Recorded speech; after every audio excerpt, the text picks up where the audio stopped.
ఇంకెన్నాళ్ళు రెంటింట్లో ఉంటాం? సొంత ఇంటి కలను నెరవేర్చుకుందాం.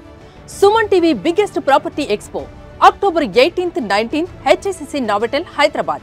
ఇప్పుడే ఫ్రీ ఎంట్రీ కోసం కాల్ చేయండి. Welcome to Suman TV. Right now మనతో పాటు ఉన్న doctor Vijay Bhaskar garu, chairman ethics committee clinical research and trials. Doctor garu సిద్ధంగా ఉన్నారండి. టమాటో వైరస్ గురించి డిస్కస్ చేద్దాము. అసలు ఈ టమాటో వైరస్ అంటే ఏంటి, వారి మాటల్లో విందాం. హలో డాక్టర్ గారు. హలో సార్, టమాటో వైరస్ ఏంటి సార్? టమాటో వైరస్ అంటే ఏంటి? టమాటోస్ తినడం వల్లే వస్తుందా? ఎవరిలో ఎక్కువగా వస్తుంది? ముఖ్యంగా మా వ్యూవర్స్ అందరికీ కూడా ఈ టమాటో వైరస్ గురించి అవేర్నెస్ కావాలి సార్. మొత్తం క్లియర్ ఇన్ఫర్మేషన్. అండ్ ఏంటి సార్ ఈ సమస్య అంటే? అబ్సల్యూట్లీ రైట్ అండి. టొమాటో వైరస్ పేరులోనే ఉంది. ఇది టొమాటో ప్లాంట్స్లలో ఎక్కువగా ఇది స్ప్రెడ్ అవుతుంది. ఇది ఎక్కువగా బిలో 5 years వయసులో ఉన్న పిల్లలకి ఇది వ్యాప్తి చెందుతుంది. ఇది బేసిక్ గా మనం యథావిధిగా ఏ వైరస్ అయితే ఫ్లూ డిజీజెస్ కనబడతాయో అట్లాగే ఇందులో సైన్స్ అండ్ సిమ్టమ్స్ ఉంటాయి. సో అందువల్లే దీనికి టమాటో వైరస్ అని పేరు వచ్చింది. ఒకటి ప్లాంట్స్, టమాటో ప్లాంట్స్ నుంచి స్ప్రెడ్ అవడం. రెండోది టమాటో ప్యాచెస్ లాగా బాడీ అంతా, కాళ్ళకు, చేతులకు, ఛాతికి, వీపులకు ఒక ఎర్రటి మచ్చలు ఏర్పడతా ఉంటాయి. అవి ఆల్మోస్ట్ లైట్ రెడ్ కలర్ లో ఉంటాయి. సో అందుకని వీటిని మనం టిపికల్ గా నామకరణం చేయడం జరిగింది టమాటో వైరస్ గా. సో టిపికల్ గా ఇది బిలో 5 age లోపలనే ఎక్కువగా మనకి వ్యాప్తి చెందుతుంది.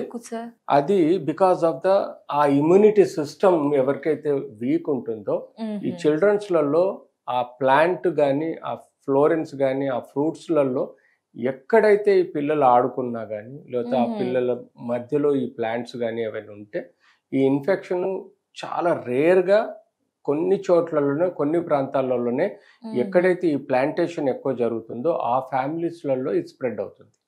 అది కూడా చిన్న పిల్లల్లో. ఎందుకు అవుతుందంటే వీళ్ళల్లో ఇమ్యూనిటీ, రోగ నిరోధక శక్తి చాలా సెన్సిటివ్గా ఉంటుంది. సో అడల్ట్లో స్ట్రాంగ్గా ఉంటుంది. కాబట్టి ఈ వైరస్ స్ప్రెడ్ అయ్యే ఆస్కారం. అంటే మనకి ఏంటంటే మన బాడీలో రోగ నిరోధక శక్తి అనేది మన ఆటోమేటిక్ ప్రొటెక్టివ్ నేచర్ అన్నమాట. మనం మన చుట్టూ కొన్ని లక్షల వైరస్లు, బ్యాక్టీరియా, ఫంగస్ తిరుగుతూ ఉంటాయి.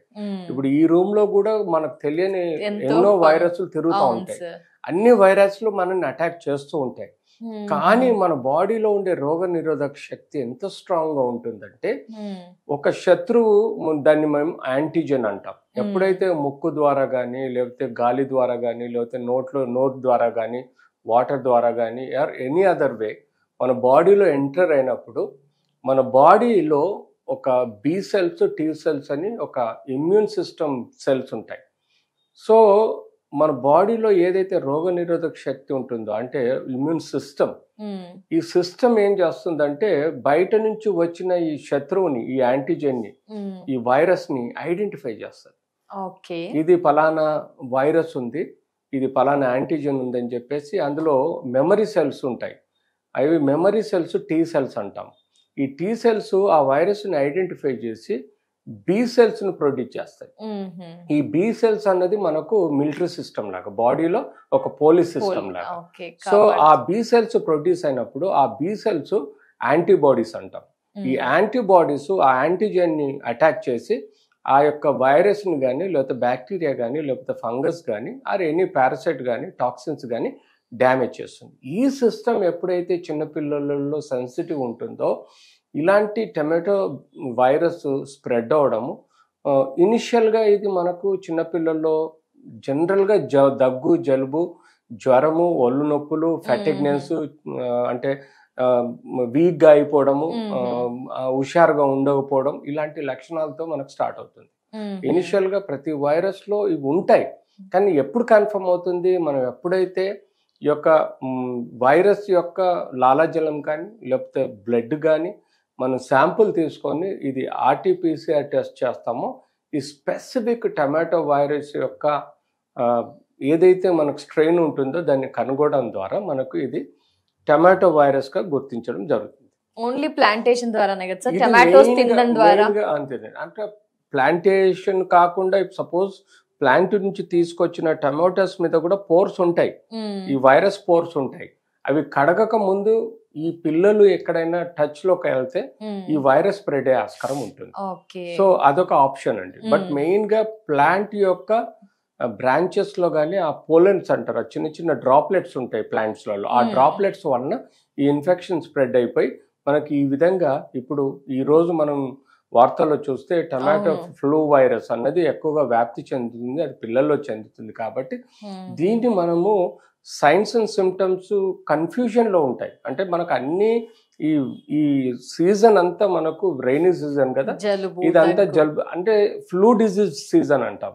ఇందులో రకరకాల ఫ్లూ డిజీజెస్ ఉంటాయి. So one of the reason for the ఈ tomato flu is this virus గా భావించడం జరుగుతుంది. కాబట్టి స్పెసిఫిక్ గా సైన్స్ అండ్ సిమ్టమ్స్ ఎలా ఉన్నా, ఏ విధంగా ఉన్నా ఆర్టీపీసీఆర్ టెస్ట్ చేయించుకొని స్పెసిఫిక్ గా దీనికి ట్రీట్మెంట్ ఇవ్వాల్సిన అవసరం ఉంటుంది. ఎస్ సార్, కొందరు ఈ చికెన్ పాక్స్ కి టమాటో సిమ్టమ్స్ సేమ్ ఉంటాయి సార్, డిఫరెన్స్ కొంచెం డిఫరెన్స్ ఉంటుందండి. మనం చికెన్ పాక్స్ కానీ స్మాల్ పాక్స్ లో ఒంటంతా మచ్చలు వస్తాయి, అవి కొంచెం బ్లాకిష్ ఎల్లోయిష్ లో ఉంటాయి. ఈ టమాటో మాత్రం pinkish or reddish, light yellow reddish colour లో ఉంటాయి. అందుకనే వీటిని మనము ఇట్లా డిఫరెన్షియేట్ చేసుకోవాలి. సో చికెన్ ఫాక్స్ కానీ స్మాల్ ఫాక్స్ కానీ అది సీజనల్ వైరస్ ఇన్ఫెక్షన్స్, అది ప్రిఫరబ్లీ సమ్మర్ వింటర్ మాన్సూన్ లో వస్తాయి. ఇప్పుడు ఈ సీజన్ లో ఎక్కువగా మనకు ఈ టొమాటో ఫ్లూ డిజీజ్ అనేది, టొమాటో వైరస్ అనేది స్ప్రెడింగ్ అనేది మనకి ఎక్కువగా కనబడుతుంది. ఎస్ సార్, మరి చిన్న పిల్లల్లో జలుబు దగ్గు 360 రోజులు మాక్సిమం ఉంటుంటాయి సార్. దాన్ని ఏం చేస్తాం, పారాసిటమాల్ డోలోనో పాత ప్రిస్క్రిప్షన్ అవే ఫాలో అవుతుంటాం. అలా చేయొచ్చు అంటారా సార్? ఎందుకంటే ఇది కూడా కొంచెం అవే సిమ్టమ్స్ నియర్ బై ఉన్నాయి కదా. యూజువల్ గా పీడియాట్రిషియన్స్ లలో, చిన్నపిల్లల డాక్టర్స్ లలో కూడా ఈ టొమాటో వైరస్ గురించి అన్లెస్ అంటే ఆ న్యూస్ చూస్తే కానీ వాళ్ళకి అర్థం కాదు. వాళ్ళు ఏం చేస్తారంటే రొటీన్ గా సిమ్టమాటిక్ ట్రీట్మెంట్ ఇస్తారు. సో సిమ్టమాటిక్ ట్రీట్మెంట్ అంటే వాళ్ళకు మాంటెకెల్సిన్, సిట్రిజిన్ అను ఏదో ఒకటి అలర్జీకి సిరప్ ఇస్తారు. ఇంకో సిరప్ పారాసెటమాల్, క్రోసిన్ సిరప్ ఇస్తారు జ్వరం కోసం. ఇది కామన్ గా ఇచ్చే ట్రీట్మెంట్. దీనికి అడ్జువెంట్ గా డాక్టర్స్, పెడియాట్రిషియన్స్ రిస్క్ తీసుకోవద్దని ఒక యాంటీబయాటిక్ కూడా వేస్తారు. యాంటీబయాటిక్ ఏదో ఒక సెప్టము, ఏదో ఒక యాంటీబయాటిక్ తాగిపిస్తారు. ఎందుకంటే వాళ్ళకు కూడా అప్రోప్రియేట్ డయాగ్నోసిస్ తెలియదు. సో అన్లెస్ అంటే ఆర్టీపీసీఆర్ టెస్ట్ స్పెసిఫిక్ టెస్ట్ చేస్తా కానీ ఈ వ్యాధి ఉన్నదా లేదనేది తెలవడానికి కష్టం. సో ఇనిషియల్ గా వాళ్ళు ఏం చేస్తారంటే యాంటీబయాటిక్ ఇస్తారు, యాంటీవైరల్ ఇస్తారు, యాంటీ అలర్జిక్స్ ఇస్తారు, యాంటీ ఫీవర్ ఇస్తారు, అన్ని కలిపి కొడతారు. So most probably simple flu disease అయితే అది కంట్రోల్ చేస్తుంది. బట్ ఒక స్పెసిఫిక్ వైరస్ ఉంటే మాత్రం ఆ డిజీజ్ కంట్రోల్ కాదు. దీని ఇంక్యుబేషన్ పీరియడ్ 10 to 12 days ఉంటుంది. 12 days. ఆ 12 days తర్వాత మన బాడీలో ఉన్న ఇమ్యూన్ సిస్టమ్ ఎట్టి పరిస్థితుల్లో దాన్ని కంట్రోల్ చేస్తుంది, అన్లెస్ అంటిల్ కాంప్లికేషన్ రాకపోతే. సో కాంప్లికేషన్ వచ్చినప్పుడు మాత్రం they have to be admitted in the hospital or in ICU. దాని విధంగా ఎక్స్క్లూడ్ చేసుకొని ఏ సమస్య ఉందో అన్నది డయాగ్నోస్ చేసుకొని ట్రీట్మెంట్ ఇవ్వగలిగితే మనకు ఈ వ్యాప్తిని కంట్రోల్ చేయొచ్చు. బేసిక్గా ఏముండదండి, ఇలాంటి చిన్నపిల్లలు వచ్చినప్పుడు ఎక్కువగా ఫెటిగ్ అయిపోవడం, డిహైడ్రేట్ అయిపోవడం, టైర్డ్ అయిపోవడం, పిల్లలు పేల్ గా అవడము, ఒంటిలో వాటర్ లేనట్టు నాలుక ఎండిపోవడం, పెదవులో ఆరిపోవడం, ఇట్లాంటి సమస్యలతో కనబడతారు. ఫీవర్ ఉంటుంది, జలుబు ఉంటుంది, దగ్గు ఉంటుంది. సో ఇలాంటి సిమ్టమ్స్ ఉన్నప్పుడు వీళ్ళు యూజువల్గా ఎక్కువ హైడ్రేషన్ అంటే వాటర్ ఆర్ జ్యూసెస్ ఎక్కువగా వాళ్ళకి ఇవ్వాలి. దట్ ఈస్ ఈ ఇంట్లో రెమెడీ అన్నమాట. ఇంట్లో ఎక్కువగా ఫ్లూయిడ్స్ ఇవ్వాలి. వీలైతే మీరు ఇంట్లో ఉండే పారాసెటమాల్ కానీ లేకపోతే సిట్రిజిన్ సిరప్ లాంటిది మీరు ఇవ్వచ్చు, యాంటీ అలర్జిక్స్, యాంటీబయాటిక్స్ ఇవ్వచ్చు. కానీ ఇంకా 4-5 రోజుల నుంచి మితిగా ఈ ప్రాబ్లమ్స్ కనబడుతున్నాయి, పెరుగుతున్నాయి అనుకుంటే స్పెసిఫిక్గా ఆర్టీపీసీఆర్ టెస్ట్ చేసుకొని ఈ వైరస్ యొక్క స్ట్రెయిన్ని ఐడెంటిఫై చేయడం ఇంపార్టెంట్. ఇది ల్యాబ్ టెస్ట్ చేసుకోవాల్సిన అవసరం ఉంది. త్వరగానే రికవర్ అయ్యాయా సార్? ఏమి కాంప్లికేషన్స్ కానీ 12 days లోపల ఇవి రికవరీ ఆస్కారం కూడా ఉంటుంది. కాంప్లికేషన్ ఇందులో మనం పానిక్ అవ్వాల్సిన అవసరం లేదు. ఎట్టి పరిస్థితుల్లో ఇది ఒక ఫ్లూ డిజీజ్ లాగా రికవర్ అవుతారు. ఇప్పటి వరకు దీనికి డెత్ రేట్స్ ఏవి కాలేదు, కేవలం కాంప్లికేషన్స్ ఏర్పడుతున్నాయి. సో మనం సిమ్టమాటిక్ ట్రీట్మెంట్ ఇచ్చి లక్షణాలను బట్టి ట్రీట్మెంట్ ఇవ్వగలిగితే బేసిక్గా ఇది రికవర్ అవుతుంది. ఎప్పుడైతే ఏదైనా సెకండరీ ఇన్ఫెక్షన్ వచ్చి ఆ పిల్లలలో కొంత బ్యాక్టీరియా, ఏదైనా కొత్త రకం బ్యాక్టీరియా కానీ ఏదైనా అటాక్ అయితే ఆ యాంటీబయాటిక్ కోర్స్ అనేది వాడుకుంటూ పిల్లల్ని ఐసీయూలో పెట్టి ప్రాపర్గా హైడ్రేషన్ ఇస్తూ ప్రాపర్గా విటమిన్స్ ఇస్తూ వాళ్ళని ప్రొటెక్ట్ చేయాల్సిన అవసరం ఉంది. తద్వారా పిల్లలు రికవర్ అయ్యే ఆస్కారం ఉంటుంది. ఇలాంటి ఏవైతే టమాటో ప్లాంట్స్ ఉంటాయో వాళ్ళ కుటుంబాలు ఏవైతే ఈ పరిసర ప్రాంతాల్లో పనిచేస్తారో వాళ్ళు జాగ్రత్తగా ఉండాలి. ప్రిఫరబ్లీ పిల్లల్ని దూరం పెట్టాలి. తద్వారా ఈ ఇన్ఫెక్షన్ నుంచి, ఈ టమాటో ఫ్లూ వైరస్ నుంచి మనం కాపాడుకునే ఆస్కారం ఉంటుంది.